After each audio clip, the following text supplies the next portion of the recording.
Hi,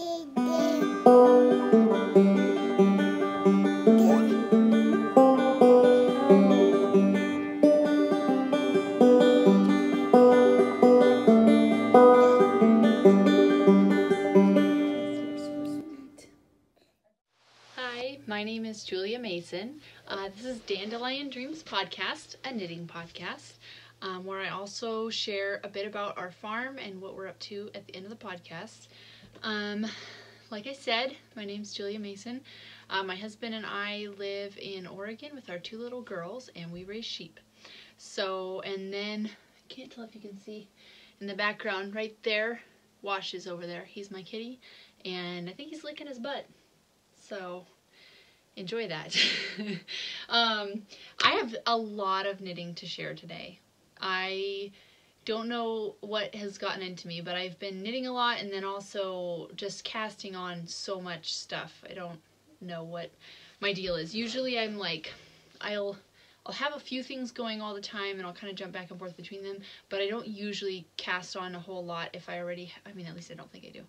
Maybe I should watch my episodes and be like a little self-aware. But anyways, I just have cast on all the things and showed no restraint lately. So, yeah. So I guess I'll start with my finished objects, and I am wearing them.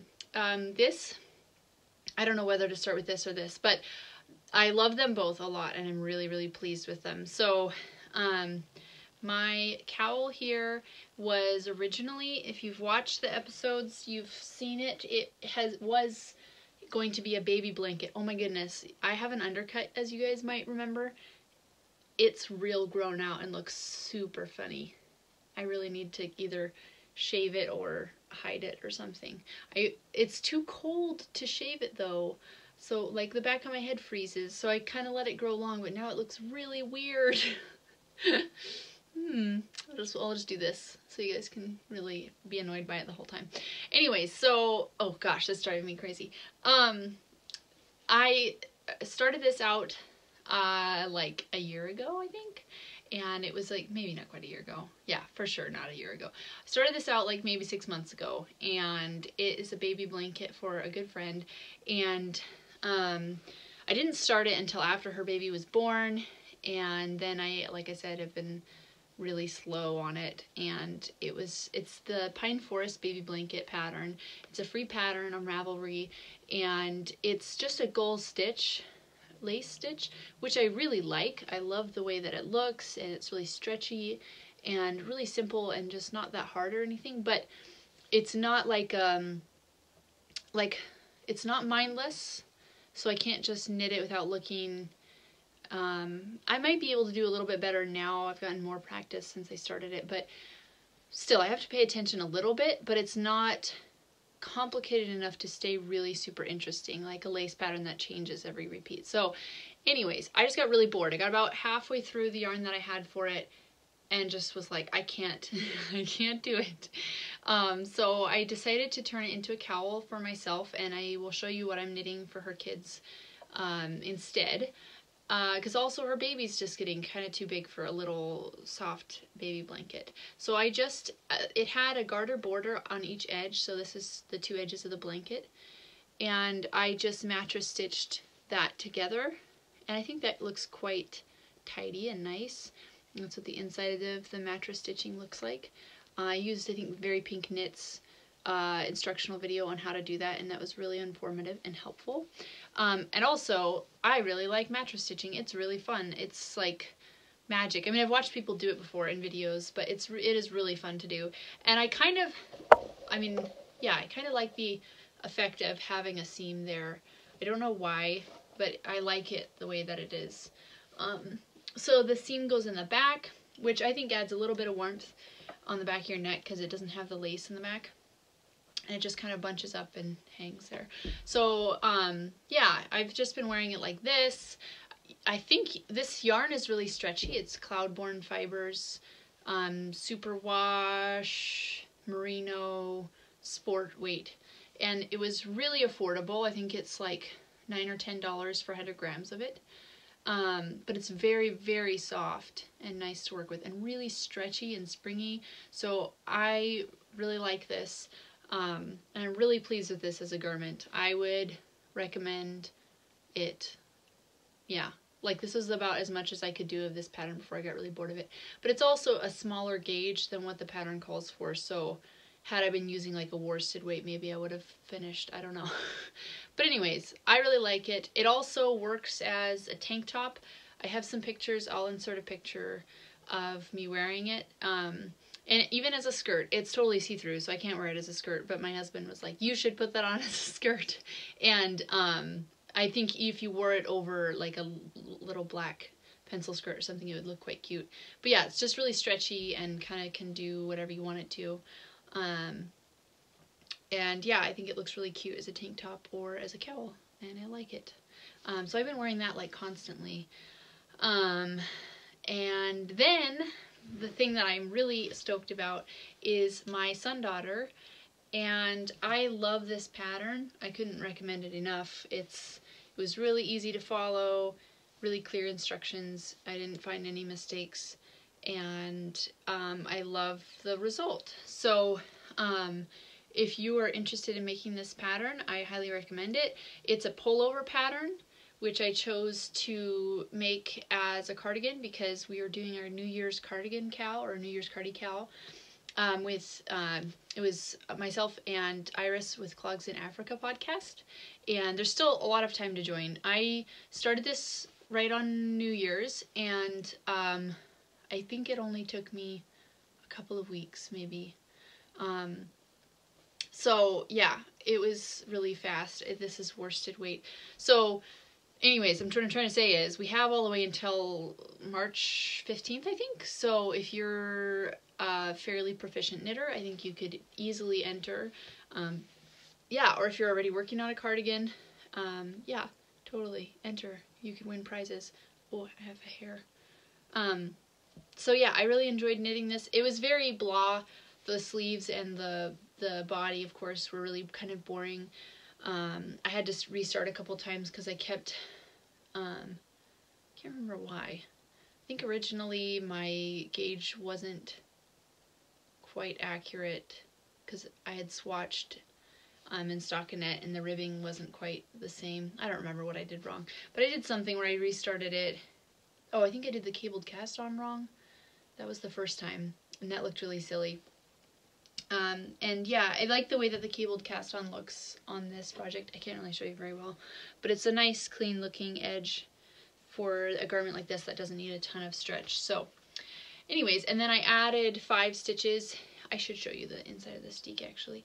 So I added 5 stitches down the middle of the front of the pattern, and that was my steek. So in case you're not familiar with that technique, you just add some stitches in the middle, and then after the garment's done, I stitched on either side of the steek and then cut between the stitches. So I'll show that to you now.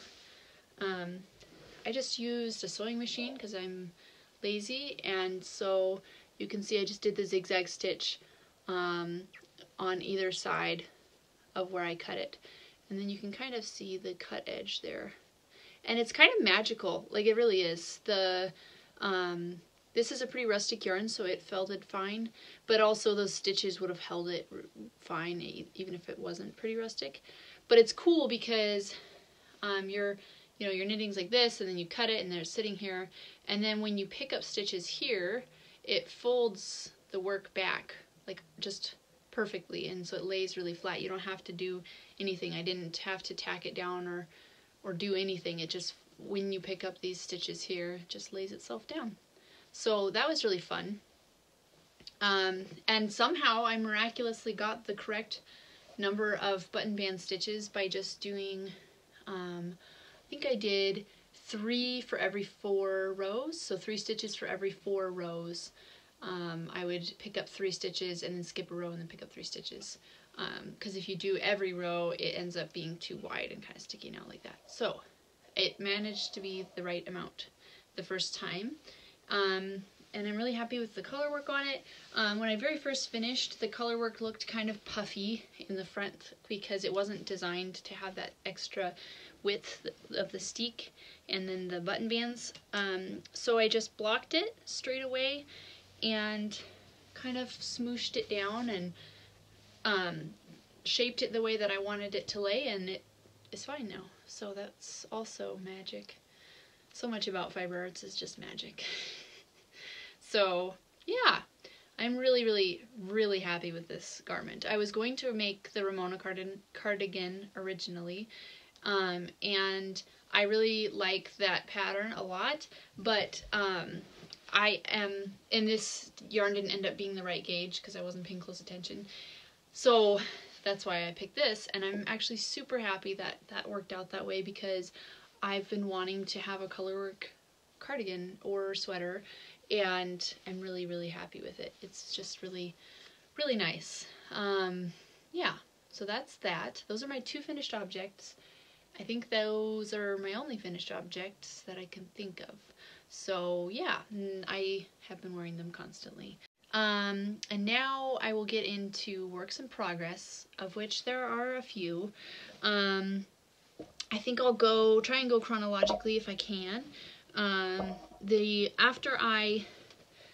After I stole this for myself, I was overwhelmed with guilt, so I texted my friend and asked her what kind of animals her kids like, because I was going to make them some plush stuffies, and of course she says like sea creatures and spiders. I'm like, what? Your kids are weird. But anyways, so I cast on this octopus. I'll put the name of the pattern because I can't recall it off the top of my head. And he's most of the way done. Let's see. This leg is inside out. I need to stuff it, so I'm not gonna put it right side out yet.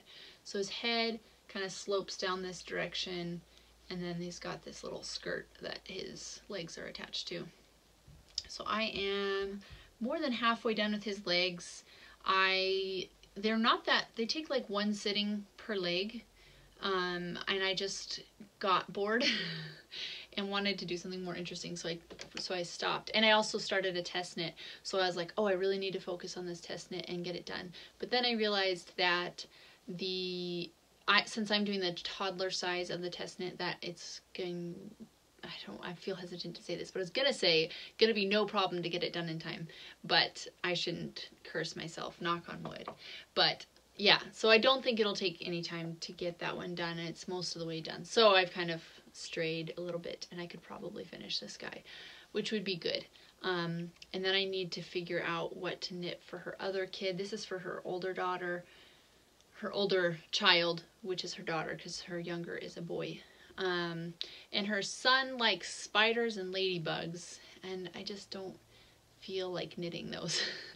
So I'm like, can I knit him a bunny? Because he's really little, but anyways, I don't know. I'll have to wrestle with that decision a little bit. So yeah, that's my octopus dude. He's funny looking. Yeah, people were making fun of him looking like some anatomy when he only had 1 leg. I was like, oh my gosh, you guys. Anyways, yeah, I'll put him away now. So I have this much yarn left, so I hope that's enough. I had a really scary moment of thinking that I had completely run out. Yeah, but it was just my first ball. So I think I have enough left. This is my, I forget what it's called, but I used this yarn for my Stormy Sky shawl, and it's really, really soft, and pretty cheap, and it's stripy patterned sock yarn, but it's sport weight, and I am holding it double, so that kind of mixes up the pattern a little bit, makes it a little less stripy, but still, it is still ending up pretty stripy, but I think it looks fun. So anyways, that is that. I feel like I keep wanting to say it's Plymouth yarns, but I don't think that's right. Something. Is it Cascade? I don't know. I'll try and see if I can find that. So that's the first work in progress today. The next thing I cast on was actually, I might have already showed you this, but I cast it on, I mean, I would think this is the next thing I cast on, but I didn't actually get going on it until a few days ago. So this is a cowl that I'm working on for my daughter Felicity. She's 3, so she's quite little. So for an adult, this would be like more of a neck gaiter. Oh, it's so soft. But it'll fit her more like a cowl, I think.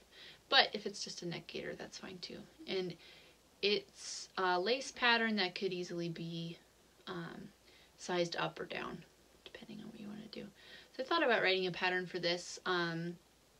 The lace pattern I actually just found on Instagram, and I don't really know what the etiquette is with using other people's lace patterns, and if you need to credit them. It doesn't really have any crediting with it, so, and it was also in Russian, but it had symbols, like universal symbols, so it was easy to figure out. But anyways, it's a 10 stitch repeat, so it's pretty easy to memorize each row as you go, and then just reference back to the pattern in between rows to remember where you're at. And then I did a tubular cast on so that it could stretch and flare out a little bit over the shoulders if you wanted it to. And this yarn is bamboo and silk. I think it's mostly bamboo and a little bit of silk. Hi! What are you doing? You to say hi. Oh, hi! Where's your daddy? He's in the room. Did he know that you left him? Yeah. He's a stinker, huh? You want to wave at the camera and say hi? What is it? It's a camera. I'm recording my podcast. I can see. Yeah. Can you see you? Can you go find Daddy? Why? Because I'm recording my podcast. You let my kitty cat out. He can be out. I know, but now I'm sad. He's going back in. Look, he's going back in. Wash, come here. Okay, there we go. Oh, there's my baby. Okay, so what was I saying? Yeah, I don't recall at all what I was saying. So that's that project. I actually, it's funny, I had to frog this a million times. I don't know what was wrong with me, but I kept getting my stitch count wrong. It's like not complicated at all, really, I promise. But I kept getting it wrong and had to frog it a bunch. I don't know why. So, well, I started with a different lace pattern that I didn't end up liking, so then I frogged it. And then I cast it on with the wrong stitch count for this pattern. And then frogged it, and then I did a bunch, I did it, and then I did it on the wrong size needles, and then when I started, I saw that this wasn't going to look very nice. So anyways, that being said, I think I finally found something that I like, and I might try knitting it again in like wool, just to see what it looks like, because this yarn's interesting. I don't know if it's harder to see the lace pattern in this yarn because it's so shiny or what is going on with it, but it might help once it's blocked. It might be easier to tell anyways. So that's that. So that's the next thing I have done. The next project that I cast on and actually finished in a day was this pattern that I've started. This isn't the finished pattern design. So I knitted this up, and there's obviously mistakes that I have decided to change, and I knitted it just kind of both ways to see which way I liked better, and then with the intention of frogging this probably, unless I get too lazy and just decide to keep it the way it is, because it's part of the design process. But down here I changed some things so that there's less contrast. Like up here there's like a more balanced distribution of colors, and then down here it feels more blocky, so changed that a little bit. And then over here I tried knitting the purple up, the stripes up into the purple stripe, and then from here on this side I put like a white border to see what I like better, and I think I prefer this, so I'm going to change that over here, and then also change it down here under the thumb. I'm going to knit them up into the stripe. So I think those are the only changes that I have to the pattern. But I have it all charted out, and I'm thinking about, writing that up and having some friends test it, and maybe posting it on Instagram to see if anybody wants to test it. It was, super fast to knit. I think I should show you what my stash enhancement, because the yarn that I purchased, this is actually purple, but it's kind of hard to tell. It looks brown. The yarn that I purchased is actually what inspired the pattern, and then when I went to knit it, I realized that I hadn't changed the gauge enough. So it was closer to how the pattern should be for DK weight, so I just added some stitches and changed the pattern a little bit to fit DK. That to me was easier than changing the whole pattern to up to a worsted size. So, and the worsted that I have, it says worsted, but it's a pretty heavy worsted. So anyways, so the yarn that actually inspired it, what is over here, it is these two colors, which are really lovely sheepy yarns. The tag says, I'm on a yarn diet, by the way. It is Sestari sheep and wool, and I think, so let's see if it says anything in here.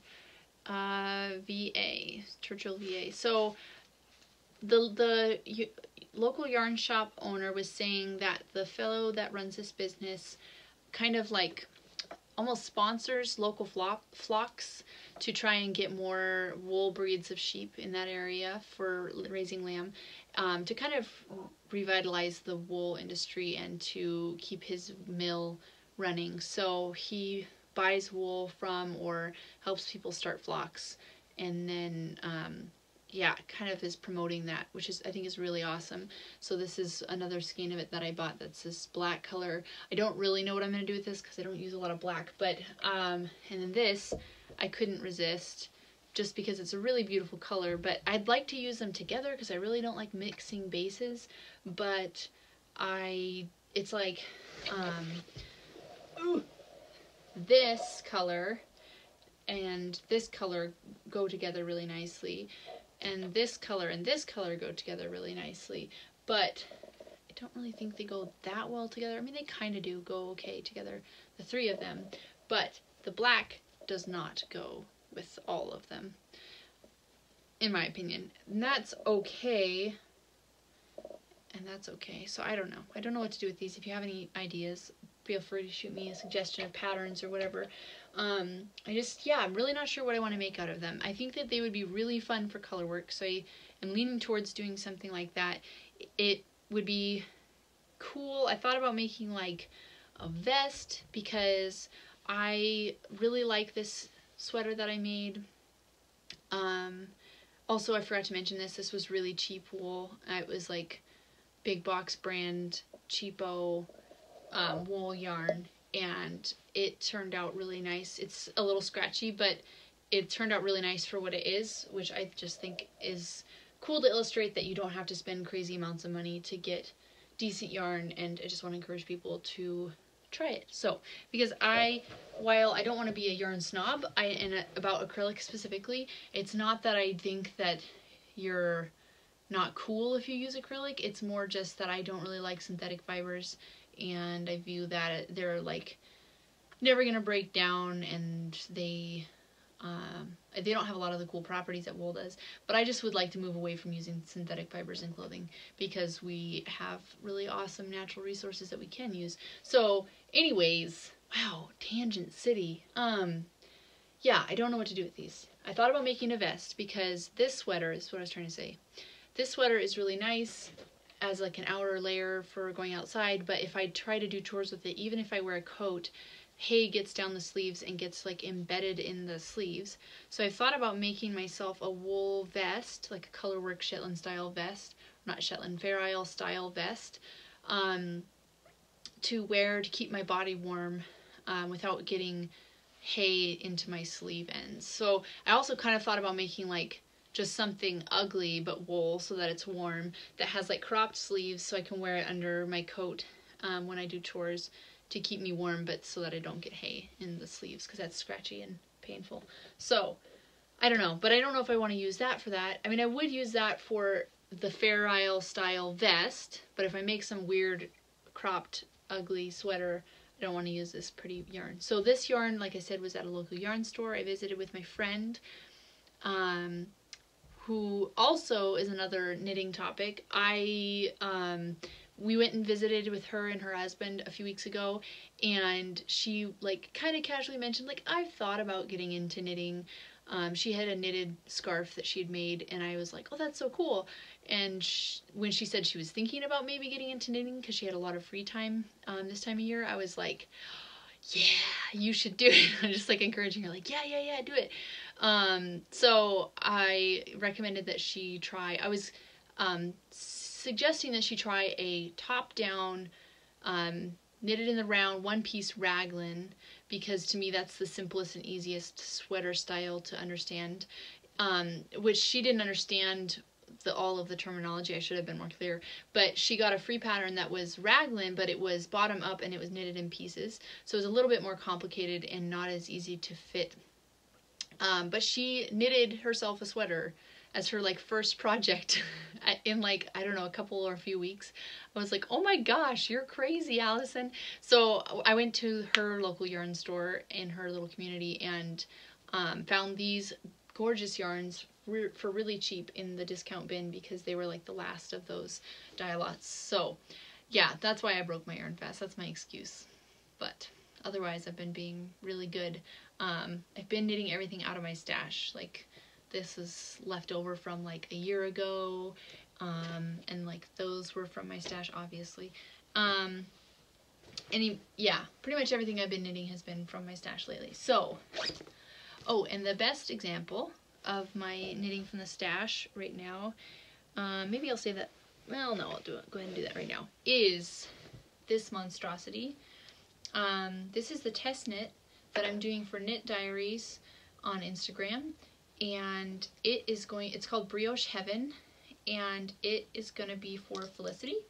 Ooh, it doesn't look like anything right now because it's all weird on the needles, but it's going to be a cardigan. You can kind of see it. I don't know why it's folding like that. So that's the body of it, and here's the front shoulder. And I'm in the middle of the shoulder shaping right now, so I have like a few more short rows to do. And then the inside looks like this. It's going to be a reversible garment actually, so yeah, she could wear it like this, but I have a feeling she'll probably like this side a little bit better. This yarn is a lot of different things. So I had a long time ago purchased 4 skeins or hanks of this Cloudborne Fibers Highland wool, and I've used this in my Harlow hat. I don't remember what I used a little bit of that for, and then these were both unused. And I bought these and I didn't really know what to do with them, and I was like, why did I buy these? They're all like the same tone kind of. They wouldn't be super great and contrasting enough for color work, but they're also like kind of blah uniform tones. So I don't know, I should have just bought all of one color or something so that I could have knit like a garment or whatever. But it ended up being great because now I have this really fun, crazy combination of colors with those 4 as my right side rows. So I'm kind of alternating between blue and green, purple and green, purple and gray, gray and blue, blue and purple, gray and green, kind of going through and switching it up, trying to be as random as I can. I did a white stripe on the front side as just kind of like a pop of contrast, from, you know, to add contrast from more of a distance. And then the reverse side, this yarn, this white yarn here is the I Love This Wool yarn. That was the cheap yarn that I used for this color work. So this is my leftovers. And this yarn here is really soft actually. This is Knit Picks. And it was a hand-me-down from my sister, and she might have gotten it as a hand-me-down as well. So I have a whole bunch of them. I think I'm still in my first ball. It's crazy how, like for Brioche uses a lot of yarn, but because I'm using so many different skeins, I feel like I'm not using very much yarn. It's weird. Like each one is lasting longer than I would have thought they would. So that's this. So I have no idea how old that yarn is or where it originally came from, but I'm trying to just like, this project was before I broke my fast, and I was like, I'm not going to break my fast, I'm going to use my stash, and I would feel very successful in coming up with this funky combo from just stash stuff. And it's nice because the inside, this fingering weight yarn isn't really super soft, and that's part of the reason I haven't got around to using it, but this stuff on the inside is actually very soft. This white version of that cheap brand is significantly softer than the brown, so the inside's going to be really soft. yeah, so I think it's actually going to be kind of too big for Felicity. But she's really small upper body. She's a little tiny upper body. And I think she'll be able to wear it for a super long time. So I'm excited to see how that turns out. I need to get back to it. I've taken a little break from it because I think there's like a 2-month period of time on it, and I got most of this done in less than a week. So I was like, I can take a little break from Brioche and do a couple other weird things. So my throat's really scratchy. We're getting sick again. We went to the library to visit with Nick's mom, with the girls, and Daisy stuck a piece of the hard food toys in her mouth, and I was like, it was like that moment of like, oh no, like I could see our fate. I'm like, we're all gonna get sick. And sure enough, last night, well, like yesterday, I knew they were coming down with something. They were both kind of coughing. It was weird because normally they start with like a runny nose and a fever and then get the cough at the end. This time it started with a cough. So that's kind of weird.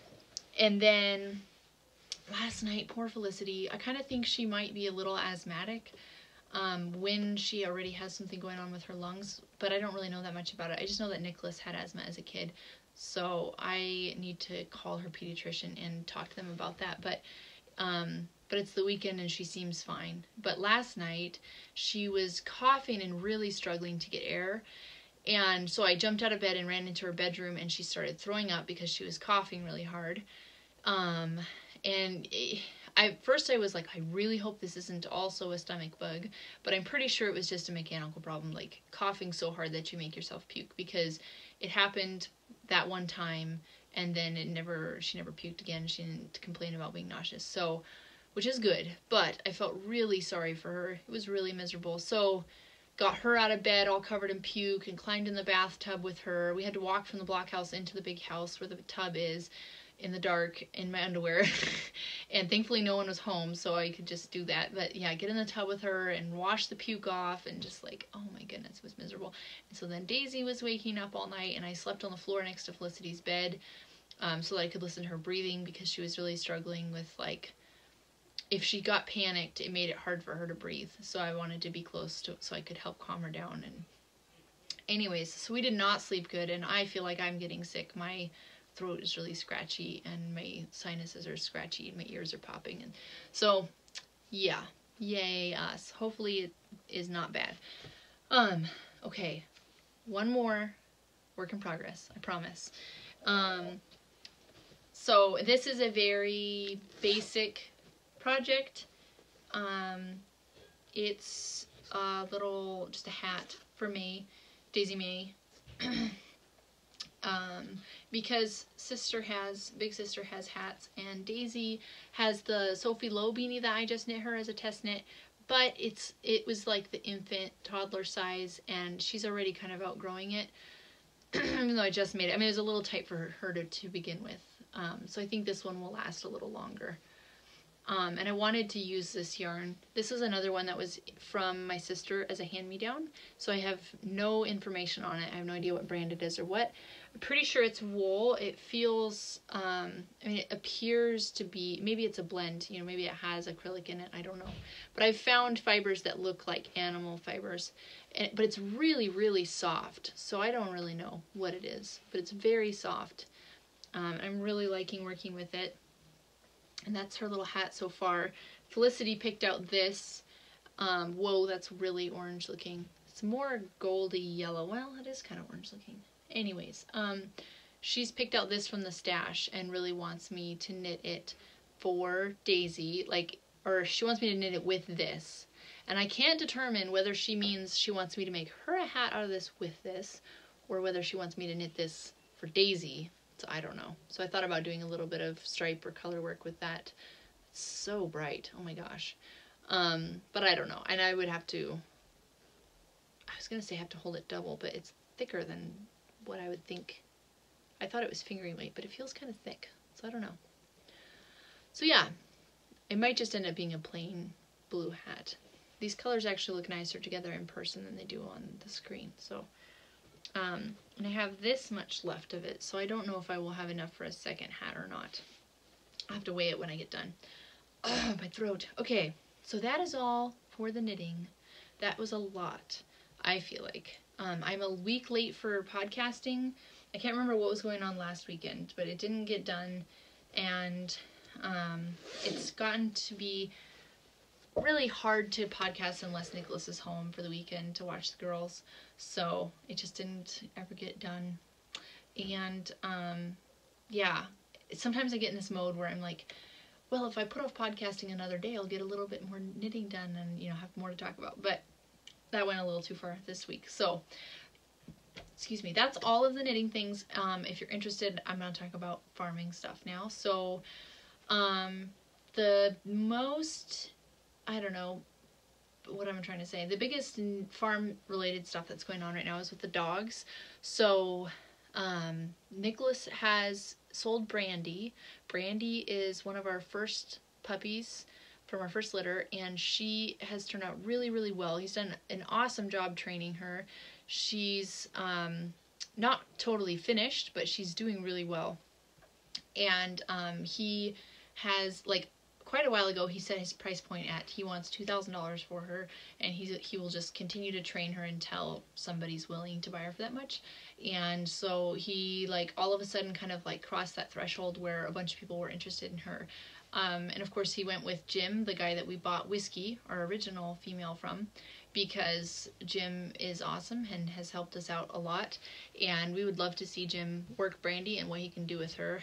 And he will probably really take her to the next level and turn her into an awesome dog. So he might either keep her and work her and show her, and not show her, but like trial with her and breed her, or he might train her up and sell her at Red Bluff or something, or Cattle Barons or whatever auction next year. So we'll see. Who knows? So yeah, but that'll be really cool to see what Jim does with her, because he's really professional and good at it. So that's exciting for Nicholas, and I'm really proud of him. But that's an accomplishment to sell your first started dog. So that's the first thing. So that happened, and then Poppy came into heat. Oh, so that was the other thing. So then we have Saddle, who I talked about picking up in Paulina a few months ago when we were visiting. We went and stayed at our property for the first time and camped out there and had a really good time. And then in the morning we drove out to Paulina, which is another few hours east, or another couple hours east, and picked up this dog named, well, his name was Whiskey, but we have a Whiskey, so we called him Saddle. And he's a goofy dog, and he is really friendly and sweet and kind of goofy looking in my opinion. Yeah, we hadn't really done a whole lot with him. Nicholas started working him and was having a little bit of issues with him shying away from pressure, and he's used to a really, really, really strong, assertive style of dog, and so I think he was just coming on a little too strong for Saddle, and so we took him to the trainer that we used to use to get her advice, because she knows a lot more about it, and she was, like, within 5 minutes had them sorted out. Like, a couple little tricks that he needed to do to kind of draw Saddle back towards himself and to, like, get him paying attention to him, and yeah, so that was sorted out in like 5-10 minutes, and they worked on it for, you know, another 15 or 20, and then she was like, that's good. And because before we got the lesson for him, we were like, I don't know if he's going to be worth breeding to, because we were really not sure how to get him to work. And then after the lesson, Trudy was like, yeah, I wouldn't hesitate to use him for breeding. He's, you know, he has a lot of instinct and drive, and he wants to work, and he's a good dog. So anyways, then Poppy came into heat. Poppy is my border collie, and she's really sweet also. She's got a really personable disposition, and she's also super, super keen to work. She is like 3 now. I think she'll be turning 3 this summer. So it's getting to that point where you should breed them between 2 and 3 and not let them stay unbred past 3 or into their 4th year and then start breeding them later, because that can be a risk to their health to breed them for the first time later. So she's really come along in her training and earned her place in our breeding program this year, and we decided that this is the year that we're going to breed her. But now it's January and she's in heat. I'm like, oh crap. So if we wait, we're going to have fall puppies, and you know, if we aren't able to sell them all on time, then we're going to have young dogs that we're caring for in the winter, where I would much rather have them born in the spring and be able to sell them in the early part of spring and summer. So we're like, okay, we will breed Poppy. I think I have my story out of order because I don't think we had sold Brandy yet. But anyways, so we were like, okay, and Brandy hasn't left yet. She's still here, but that Jim's gonna take her. So we talked to Trudy about it, and she was like, I would just use the dog that you have. I would just use Saddle, because we didn't really have the finances or the time to drive Poppy out to Enterprise. Because if you don't know, Enterprise is about 6 hours away. So you drive the dog there, drop it off, drive home, that's 12 hours. And then 4 days later, you drive out to pick the dog up and then back. So that's 12 hours again. So that's 24 hours of driving, which I've done for Whiskey. And then I think I can't remember if I did any of the driving last time she had a litter. So yeah, it's a bit much. So I can't remember what else I was going to say about that. So we used Saddle, and that all went fine, and we're expecting puppies hopefully in 2 months from Poppy, and so that's cool. It's going to be right after lambing season, which is a little scary because I'm sure I'm going to be exhausted. Hopefully lambing season goes really smoothly this year and we don't have the same issues. Something that I learned, well, not even learned, I knew this, but I just didn't make the connection in my brain, was that we had really large lambs last year, and we had a lot of lambing issues that we've never had before, and I accredited it to our Clun Forest Ram, just the hybrid of those two breeds. I just assumed that it was purely genetic, and that's why all the lambs turned out huge, and I think that was a large part of it. But also, we were feeding really rich foodstuffs, so I think that maybe had we fed poorer quality hay during the length of the pregnancy, that we might not have had quite so many big lambs. Although we, like 2 years ago, we used a black Welsh ram, excuse me, and we fed alfalfa that year too, and the lambs were fine. But the black Welsh is a really small ram, so I think the alfalfa combined with the Clun Forest made for really big lambs. This year we're using a polypay ram. So there's significantly smaller lambs anyways just from that, but then we're also feeding grass hay instead of alfalfa. So I'm really hoping, I think that if we do have struggles, it will be more with the vigorosity? How vigorous the lambs are. The 1 year that we had pure polypay lambs, we did have a little bit more struggle with the lambs not being as vigorous and like wanting to get up and nurse. So I'll probably have more fiddling with that than I will with pulling lambs. But anyway, fingers crossed that we do not have those issues this year, or any of those issues this year. But yeah, so we're gonna have puppies right after the lambing season. So we have goats are coming in February, sheep are happening in March, and then at the end of lambing season, right around my birthday, maybe, is Poppy's litter. And then, like 2 days ago, Nicholas calls me on the phone and says, Whiskey's in heat. Like, oh my gosh, you guys, dogs, why? So once again, it's like, do we wait until fall and then have puppies in the fall? Whiskey, we really do want to breed. We like to do like 1 litter a year, and she has super awesome genetics, and we've crossed her to 2 different studs before. The first litter turned out super amazing. The second litter, they were still really great dogs, but maybe not as much inclined to work. Of course, we don't know because we didn't keep any of them. So we're just going off of what the people that got them said, and they aren't working them on stock. So who knows? So anyways, we really want to try that first cross again. And Jim really wants to get some puppies out of that litter. So we might be looking at taking Whiskey out to Jim's place. I'm like, oh my goodness. So yeah, wish me luck. Hopefully it all goes well. But yeah, you can't learn and grow and become dog trainers if you don't do it. So, and it's really more Nicholas's thing. I just end up helping with a lot of the puppy stuff because that's my temperament. So that's that. As far as the farm stuff, I think that's pretty much all the news there. I feel like I had a bunch of other random stuff to talk about, but I can't think of any of it. Unless there isn't anything. Maybe that was all it was. So yeah, I guess that's that. I really appreciate you guys for watching this. This is a really long episode, I feel like. It was broken into a few different clips because Felicity kept interrupting me, and this last clip alone is almost 30 minutes. So yeah, sorry. Yeah, so thank you guys again so much for watching. I really appreciate it. And if you would like to subscribe, I would also really appreciate that. And I love talking to you guys in the comment section and catching up with you and hearing from you. And if you have any suggestions for what to do with that yarn, I would really like it.